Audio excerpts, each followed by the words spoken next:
Why do so many Americans hate H1B holders? It's a big question that a lot of people who have H1Bs want to ask. Their job search is typically more difficult, and it feels like there's a prejudice from Americans to H1B holders. So in this video, I'm going to explain the history of H1B and explain what that prejudice is about. So what exactly is the H1B visa?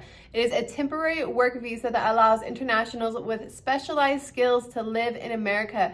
There are many other non-immigrant work visa types, but this one is most popular with international companies, students studying in the US, and international professionals outside the US. It was in 1952 is when Congress passed Section 101, Section H1. The president at the time, Truman, actually vetoed this Section 101, Section H, but Congress overruled him. This means someone from a foreign country who could provide services of exceptional level could provide temporary labor based on merit and ability. You've heard this twice now. H1 is a temporary visa. In 1990, George W. Bush signed into law the H1A and H1B respectively. Now, H1A is for nurses and it no longer exists, but H1B is specialty occupation. That means that they require a degree or so complex skills that they could have a degree with that skill. Computer-related occupations constitute for 69% of H1Bs. Architecture, engineering are distant second. And of that 69% of people going into tech with H1B, 3/4 of them are from India alone. Now, in 2000, H1B applications started to get to the visa cap. For the past 20 years, that's all we've seen is the visa cap for H1B being exceeded or at least met, but that didn't start happening until the early 2000s. Before, in the 90s, the cap was not reached. The highest spike in H1B applications happened in 2009, and it went well above the cap. It was around 2009 that the government started adding 20,000 more visas to the cap due to the influx of interest for these visas. In 2017, Trump passed Buy American, Hire American Act, which was targeting H1B reform. It got a lot of negative attention in the news for racism, but I do want to clarify that H1B is not specific to a certain country in the world. People in Europe and South America can get H1B, so I wouldn't call it racist since it's not targeting a certain race as much as it's a national policy that is focused on citizen and green card holders over non-nationals. Not sure if that's the right wording, but in 2022, we've seen the most H1B applications ever, exceeding the cap by 55.25%. That means that 55.25 number of people applied for the visa than was available. And this year, we also saw that the H1B visas were taken within a week, which is absolutely crazy. You used to be able to find certain timelines of the year that you could apply, but if all of these H1Bs are being gobbled up in a year, there's about 80,000, I believe, and if the cap is 55% higher, then there's over 100,000 people that were rushing in 1 week to get an H1B application. I can't even imagine the people who maybe missed that week. Maybe they were only a few hours late and they're not showing up in the numbers.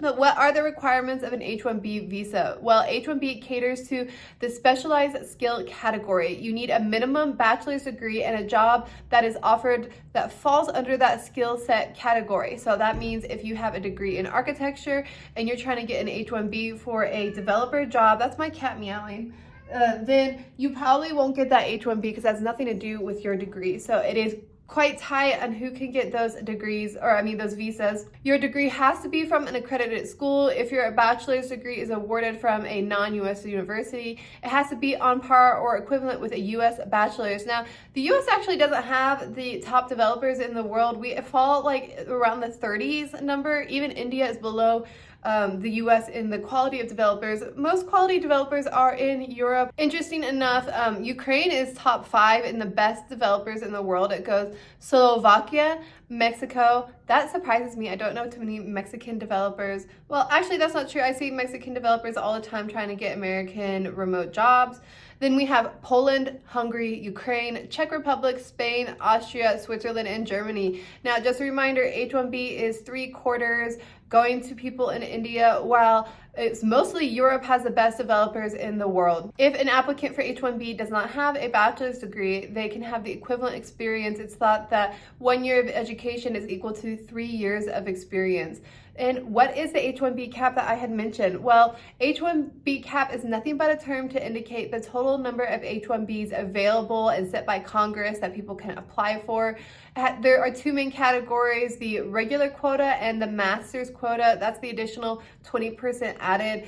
I see this happen all the freaking time, and I think that's why masters in CS is not going to be as useful in the future, that a ton of people from international places get a bachelor's degree in their country of origin. They come to the US to go to school for their master's degree and apply from an H1B from there. Well, at least they'll be on an OPT visa. A lot of that is because it's extremely difficult to get an H1B visa if you just have a bachelor's degree and are looking for work in the US. That is like such a minority of people that get H1B that way. The most common way that I see is definitely people who get a master's degree. They stay on OPT. Hopefully they stick into a company that will sponsor them into H1B. There's also a special reserve quota of H1B for people from Singapore or Chile. That's part of the regular quota, and I don't see a ton of developers from either one of those countries. I think I've seen one developer from Chile. I'm not the most experienced, but I've seen a lot. The H1B cap kind of goes like this. You have the regular cap. This is a loosely defined cap that is generally 60,000, 65,000, sometimes up to 80,000. You have the advanced degree cap, which is a master's degree that adds another 20,000 on top. And then you have the Chile Singapore cap, which is 6,800 H1B visas specifically for those people from those countries. But that is the history of H1B. Now, why do Americans show prejudice against H1B? Well, number one, that is a broad statement to make. Sorry, I'm getting a little message here I'm going to address. But let's look at some of the facts. You've heard me say multiple times, it's like 69% of the people with H1B visas are in tech, in the tech industry. 3/4 of that is people from India. So I can roughly say that around half of H1B holders are going specifically to people in one country. And when you look at the wealth distribution in the US, what are the highest earning demographics in the US? If you say white people, you are completely false. Asian men earn a ton more money than everyone else. The space between white men and white women, or white men and Asian women, or white men and black men is smaller than the space between white men and Asian men. It's the biggest jump in income. And of these Asian Americans, which specific ethnicity is earning the most?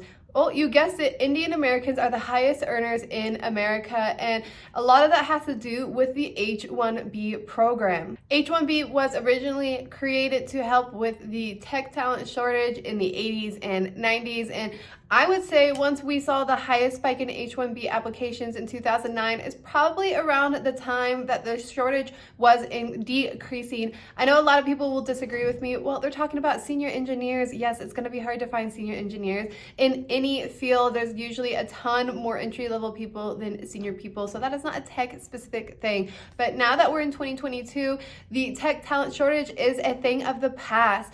I see tons and tons and tons of people who are looking for a C2C or C2H, that's contract to contract or contract to hire. They are people with H1B visas. Now, let me explain this.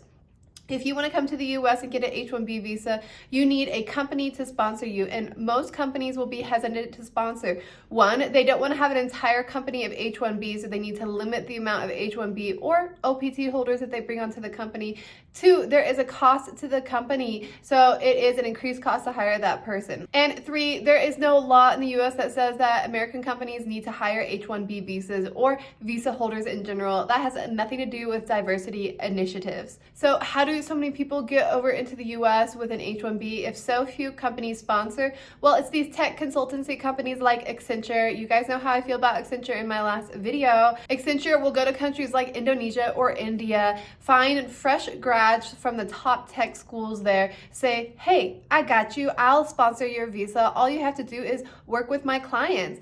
And essentially that consulting company will own that person's visa. So any job that they get, they have to take a contract. Why? Well, because they're already employed by the consultancy company that is sponsoring their visa. So any additional employment would be on a client-to-client basis. And I don't know too many companies that hire C2C or C2H, but you can go on LinkedIn yourself, type in C2C, find how many people are looking for contract. It is shocking. And a lot of that is because of the H1B program. I don't think it's exactly humane to set these people up to grovel for jobs and be stuck in contract employment. Yeah, sometimes contractors do get paid more, but honestly, they lose out on a lot of benefits and they're the first to be let go on a company. And with H1B visa, you only have, I think it's 60 to 90 days to find a new job once you are not employed. So there's an extra rush with H1B visa to get a new job. Even if you got a severance package from being laid off, you can't take it easy. You gotta rush and get a new job, or you are illegally residing in the country. Now let's go back. In 2009, we saw the highest spike of H1B applicants. Well, by that time, we already had 2 decades of H1B workers coming into the US and becoming more prominent in the industry. Anyone who works as a developer knows that most of your coworkers are likely to not be American born. Most of your coworkers are going to be people who were or are on H1B visas. It has truly infiltrated the market. And with now we're coming up on 40 years of H1B initiatives, we have people that came to the US on OPT, got their H1B, got their green card, are in leadership positions for the company, and very often they prefer to hire other H1B candidates. That is not surprising, and if you don't agree with me, go look for yourself. But if you come from a country and have a hard struggle to get to the US, you make it in, you get that difficult H1B, you even get the green card, the hardest thing to get in America. Well, aren't you going to give someone else a chance that has a similar background as you or a similar experience as you? And that's why you see at a lot of corporate companies that are large, like Amazon. There are a ton of directors, VPs, people in leadership who came to the US on H1B and prefer to hire non-American citizens into their company. That is where the prejudice comes from. That is why some Americans show prejudice against H1B workers, because they are getting preference at some of the top tech companies in the world. Clearly, Indian Americans are the highest earners in America, so they must be working at high-paid companies. I don't think I've ever talked to a developer who talked about being on a team that was 50% American-born people. That's just not what happens. It's not common. And it's not for a lack of Americans wanting to get into tech. Plenty of Americans want to get into tech, and tech degrees, engineering degrees, are the top degrees at many universities. So it's not because Americans don't want to get into the industry. It's because the industry isn't really American anymore. And a lot of that has to do with the H1B visa. In my last H1B video, someone said, well, the tech industry isn't American anymore, it's international. What he meant to say is that the American tech industry is no longer exclusive to Americans, but the entire world. And that's kind of true. That is our own fault. We created it with these visa incentives, but also by not making it easier to get tech education, not informing our citizens on how to get the right skill sets. You see a ton of boot camps have come up in the past year. That is in response to the difficulty that some Americans have had getting into the tech industry. Since it is a high-paid industry and America is the highest paid tech industry in the world, that means that you have to be pretty good to get an entry-level job. And this has been happening for over 10 years, that people can't really even get that good first developer job in America, even though they're American citizens and they don't require any sponsorship. You can see that a ton right now. I just talked to someone that worked as an Apple engineer before the last recession. Can't seem to get another developer job because he's been out of the market for a long time, even though he has, I think it was 7 years at Apple. There's not a special advantage that Americans have, but there sometimes is an advantage that H1B holders have, simply because the number of people in leadership or decision-making positions that have had a similar background. So that is why some Americans are prejudiced against H1B holders. Now, like I said before, it is much harder to get a job as an H1B holder. So I wouldn't suggest that their job is easier as much as they have more preference in the industry. Let me know your thoughts in the comments below. I'd love to hear your feedback. I tried as much as possible to be blunt and not target, quote, races, but just demographic areas in the world. So I'd love to hear how you feel about that. Thanks for watching this video. Please subscribe to my channel, and I hope to see you in the next one.